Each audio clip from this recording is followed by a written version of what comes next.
Hello bachcho, let's read this given question. So the given question says that out of two particles of same mass, one is stationary and acceleration of another is a bar. The acceleration of center of mass of the system will be, and the given four options are option A 0, option B a by 2, option C is A and option D is twice A.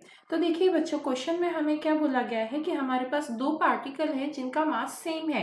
तो उसमें से एक particle stationery है, मतलब rest पे है, और दूसरे पार्टिकल का एक्सेलरेशन हमें दिया हुआ है। अब हमें बोला गया है the acceleration of centre of mass of the system will be.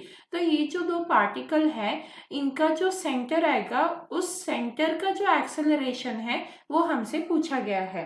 तो अब इस क्वेश्चन को सॉल्व करने के लिए हमारा की कंसेप्ट क्या रहेगा?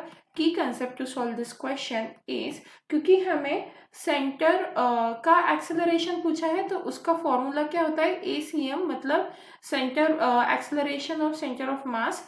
तो ये इक्वल होता है m1a1 plus m2a2 divided bye आता है हमारा m1 प्लस m2। तो ये होता है हमारा फॉर्मूला, जिसमें से a क्या रिप्रेजेंट कर रहा है? एक्सेलरेशन, इसीलिए यहाँ पे बार दिया जा रहा है।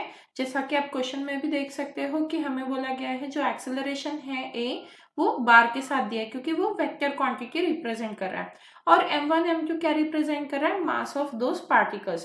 तो इसकी कंसेप्ट का यूज करते हुए हम इजीली इस क्वेश्चन का आंसर फाइंड आउट कर सकते हैं। अब सबसे पहले हम गिवन क्वांटिटीज लिख लेते हैं। तो हमारे पास गिवन क्या है? गिवन उन्होंने बोला है दोनों पार्टिकल्स का मास सेम है, मतलब m1 इक्वल्स टू m2 है, तो हम इसे m कंसिडर कर लेते हैं। अब हमें बोला गया है कि जो पार्टिकल है, पहला पार्टिकल, वो स्टेशनरी है, मतलब उसका एक्सेलरेशन क्या होगा? 0।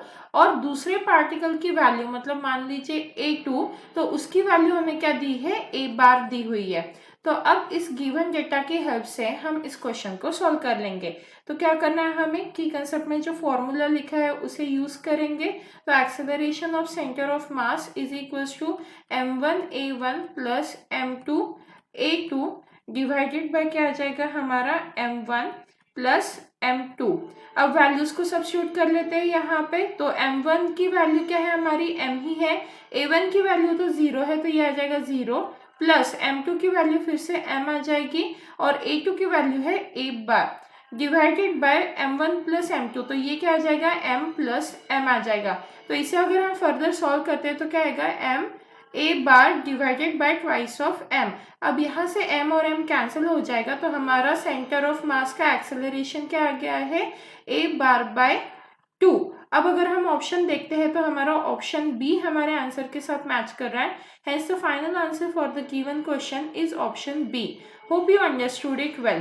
Best of luck.